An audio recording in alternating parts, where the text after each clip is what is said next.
Hi friends, मैं VN और गर्मियों की छुट्टियां चल रही हैं। बच्चे घर पे रहते हैं तो उन्हें शाम के स्नैक्स में कुछ ना कुछ अच्छा टेस्टी सा खाने के लिए चाहिए होता है। तो आप हर रोज़ समोसा कचौड़ी बाहर से नहीं मंगा सकते, तो घर में इस तरह से कुछ नया नाश्ता बना के खिलाइए। बच्चे भी खुश और बच्चों को खाते हुए देखकर आप भी खुश हो जाएंगे। तो चलिए शुरू करते हैं।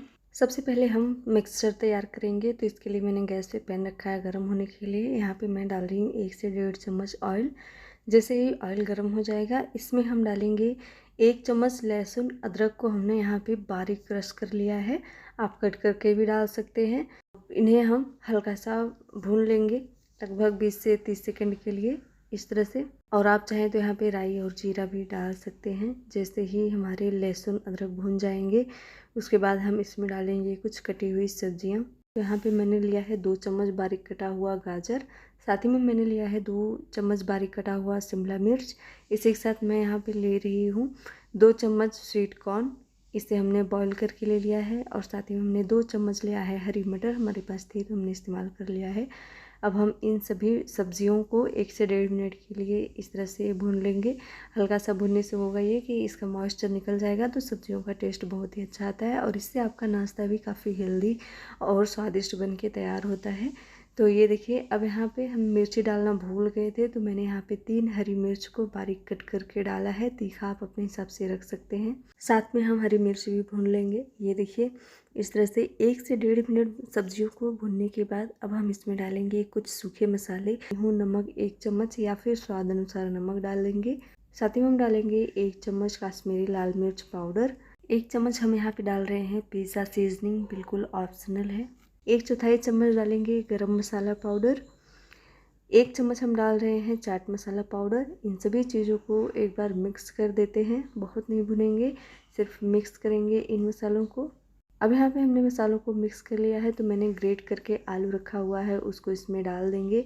हमने आलू को उबाल के ठंडा करके ले लिया है। आप चाहें तो मैश करके भी इसे डाल सकते हैं। मेरा आलू जो है ना, वो उबलने के बाद काफ़ी ड्राई ड्राई से रहता है, तो हमने इसमें 2 चम्मच पानी डाला है ताकि हमारा आलू अच्छे से मिक्स हो जाए। अब आलूओं को इन मसाले में एक बार अच्छे से मिक्स कर देते हैं। एक अच्छा सा मिक्सचर बना के तैयार कर लेंगे। ये देखिए, अब यहाँ पे हमारा मिक्सचर तैयार है। इसमें मैंने डाल दिया है 1 चम्मच बारीक कटा हुआ हरा धनिया। अब इस तैयार हुए मिक्सचर को हमें देना है शेप, तो हमें गरम पे ही शेप देना है। हमने सब्जी वाले चॉपिंग बोर्ड पे हल्का सा ऑयल लगा लिया है ताकि हमारा मिक्सचर चिपके नहीं। और इसी चॉपर में हमने सारा मिक्सचर निकाल लिया है और यहीं पे हम देंगे हमारे मिक्सचर को शेप। इस तरह से इसे फैला ले रही हूँ। थोड़ा मोटा ही रखना है, पतला रखेंगे तो आलू है ये टूट सकता है, नॉर्मल सी बात है। तो ये देखिए, आलू को हमने फैला लिया है। अभी ये काफ़ी गर्म है, इसको थोड़ी देर ठंडा होने देते हैं। जब तक ये आलू ठंडे होंगे तब तक हम बना लेते हैं स्लरी। स्लरी बनाने से पहले यहाँ पे मैंने ब्रेड को मिक्सचर जार में डाल के इसका मतलब पाउडर बना लिया है, ब्रेड क्रम्ब बना लिया है। और ये देखिए, बिल्कुल होममेड है।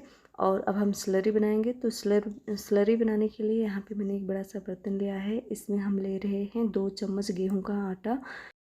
और यहाँ पे मैंने लिया है 1 चम्मच कॉर्नफ्लोर। साथ ही में हम इसमें डाल देंगे 2 से 3 पिंच नमक। बस यही, इसी से हमें स्लरी बनानी है। मिक्स कर लेते हैं। और अब हम थोड़ा थोड़ा सा पानी डाल के बिल्कुल लम्स फ्री घोल बना के तैयार कर लेंगे। बहुत गाढ़ा नहीं, बहुत पतला भी घोल नहीं चाहिए। एक अच्छा सा स्लरी टाइप का घोल चाहिए, जैसा ये जो कटलेट वगैरह बनाते हैं उसके लिए। तो ये देखिए, अब हमारा ये जो स्लरी है लम्स फ्री स्लरी बनके बिल्कुल तैयार हो गई है। और हमने जो वो आलू को शेप दे के रखा है उसको हमें फिर से कट करना है, तो हम उसे कट करेंगे। आप इसे अपनी पसंद से कैसा भी शेप दे सकते हैं। ये देखिए, मैं इसे लंबे लंबे स्लाइसेस में कट कर रही हूँ। ये दिखने में भी अच्छा लगता है। बहुत ही आसानी से ये कट जाता है क्योंकि अभी ये थोड़ा सा ठंडा हो गया है। बहुत ज़्यादा ठंडा भी नहीं करना है, नहीं तो ये कड़क हो जाएंगे ना, तो आपके शेप बिगड़ने लगेंगे।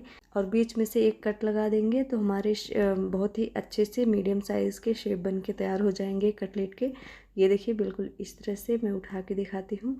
अब ये हमारा कटलेट बिल्कुल कट के तैयार हो गया है, तो इसे हमें स्लरी में डिप करना है। तो एक एक कटलेट इस तरह से उठाएंगे और हल्के हाथों से स्लरी में डिप करेंगे। स्लरी से निकालकर हम इसे ब्रेड क्रम्ब में डालेंगे इस तरह से, और उसके ऊपर से ब्रेड क्रम्ब डालेंगे हल्का हल्का सा इस तरह से, और हाथों में हल्का हल्का सा इस तरह से प्रेस कर देंगे। एक कटलेट मेरा तैयार है, तो सेम प्रोसेस में हम सारे कटलेट को शेप देके तैयार कर लेंगे। ये देखिए अब यहाँ पे हमारा कटलेट तैयार है और अब हम इसे फ्राई कर लेते हैं। तो यहाँ पे मैंने गैस पे रखा है ऑयल गर्म होने के लिए। काफ़ी ज़्यादा गर्म है ऑयल, इस बात का ध्यान रखें, नहीं तो तुरंत आपका कटलेट जल जाएगा, ऊपर ऊपर से डार्क कलर आ जाएंगे। मेरा हो गया था, ये देखिए एक एक करके हमने यहाँ पे 3 से 4 कटलेट डाल दिया है और ऑयल हमारा काफ़ी गर्म है, तो ये बहुत ही जल्दी से सिक जाएगा, ज़्यादा टाइम नहीं लगेगा। 1 से 1.5 मिनट में आपका कटलेट सिक के तैयार हो जाएगा। अब यहाँ पे मैंने गैस का फ्लेम लो पे कर दिया है, क्योंकि हमने बहुत ज़्यादा गर्म ऑयल में हम कटलेट डाला था, तो उसमें थोड़े से पहले वाले बैच में डार्क कलर आ गया है। ये देख सकते हैं आप, कुल ऑयल कितना गर्म है उस बात का ध्यान रखें। बहुत गर्म भी नहीं चाहिए, लेकिन नॉर्मल से ज़्यादा गर्म होना चाहिए कटलेट बनाने के लिए। तो हम यहाँ पे एक एक करके कटलेट डाल देंगे। अब हमारा जो पहला बैच है कटलेट का वो पक गया है, मतलब सिक गया है, तो इसको हम साइड पे कर रहे हैं। साइड पे इसलिए कर रहे हैं क्योंकि ये अंदर तक गर्म हो जाए और जो हमारे बचे हुए कटलेट के पीसेस हैं उसको भी हम इसी तरह से एक एक करके डाल के सेकते जाएंगे, तो सारे कटलेट हमारे एक साथ में सीख जाएंगे।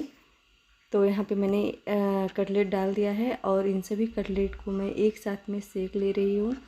ये देखिए, और जो पहले से पक चुके हैं, सीख चुके हैं, एक एक करके हम उन्हें भी निकालते जाएंगे और जगह बनाकर थोड़े थोड़े से कटलेट डालते जाएंगे। ये देखिए अब यहाँ पे मैंने 3 से 4 कटलेट डाल दिए हैं और जो सीखे हुए हैं पहले से उन्हें हम निकाल ले रहे हैं। और जो दूसरी बार बैच का हमने डाला है उसको हम थोड़ा सा सेक लेंगे, क्योंकि दूसरी बार में तेल हमने अच्छे से मतलब नॉर्मल पे गरम किया था, जैसा हमें कटलेट के लिए चाहिए था।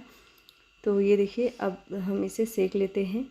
अब यहाँ पे हमारा कटलेट अच्छे से सिक गया है, इसमें अच्छा सा कलर भी आ गया है और ये ब्रेड का इस्तेमाल किया है हमने, तो ये काफ़ी क्रिस्पी बन के तैयार हुआ है और बहुत ही टेस्टी सा हमारा ये कटलेट बन के तैयार हुआ है। आप आराम से घर में इसे बना सकते हैं। बच्चों की छुट्टियाँ चल रही हैं, बच्चे दिन भर घर में रहते हैं, तो उन्हें कुछ ना कुछ नया चाहिए होता है घर में टिकने के लिए। तो इस तरह से आप घर में कटलेट बनाएं और गर्मियों की छुट्टियों में इस तरह से आप बनाएं। कैसी लगी हमारी रेसिपी, बनाने का तरीका? हमारा कटलेट बनके बिल्कुल तैयार है, इसे हम सर्व कर लेते हैं। आपको तोड़ के दिखाते हैं, ये दिखने में कितना अच्छा लग रहा है और खाने में तो बिल्कुल समोसे कचौरी जैसा इसका टेस्ट आ रहा है। तो इस तरह से बनाएं, एंजॉय करें। हम मिलेंगे अगली वीडियो में, तब तक के लिए bye, take care, thanks for watching.